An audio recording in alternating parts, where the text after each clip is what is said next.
semuanya, kita semua tahu negara kita adalah negara yang penuh dengan keberagaman. Kita pasti butuh satu dasar yang sama untuk menyatukan keberagaman kita ini.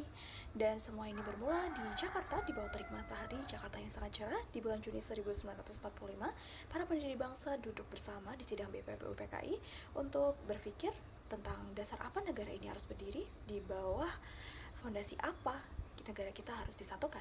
Pada 1 Juni 1945, Bung Karno menyampaikan pidatonya yang begitu fenomenal, yaitu yang melahirkan Pancasila. Ini bukan sekedar teks ataupun penyampaian saja, melainkan kristalisasi dari negara, yang mana nilai-nilai luhurnya yang sudah hidup ribuan tahun di bumi Nusantara ini, kita satukan untuk menjadi satu dasar yang sama. Nah, teman-teman, apa sih yang kita pelajari dari proses lahirnya Pancasila ini? Tentu saja kita belajar tentang kebijaksanaan dan juga perbedaan. Para tokoh bangsa ini memiliki latar belakang ideologi dan juga suku yang otomatis berbeda. Namun mereka memilih meninggalkan ego mereka, meninggalkan pemikiran mereka masing-masing dengan satu tujuan untuk menyatukan satu pikiran yang sama, yaitu Indonesia yang merdeka.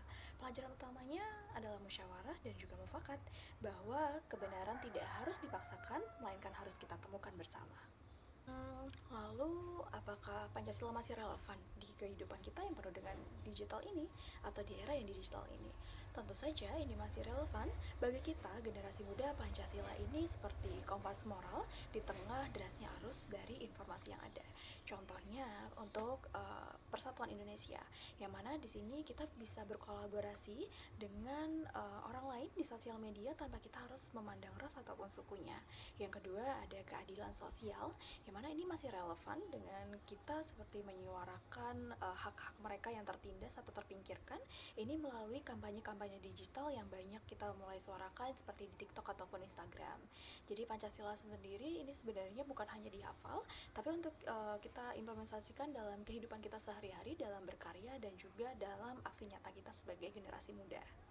Nah, jadi kesimpulannya kita sebagai pewaris atau generasi muda, pewaris mimpi-mimpi para pendahulu kita terdahulu, mari kita jadikan Pancasila ini sebagai gaya hidup kita yang keren, penuh dengan nilai luhur dan juga banyak toleransinya. Jadi mari kita menyatukan semuanya, keberagaman kita yang penuh dengan keindahan ini bukan sebagai penghalang, melainkan sebagai dasar kita menyatukan. Dan Pancasila dulu, sekarang, dan selamanya.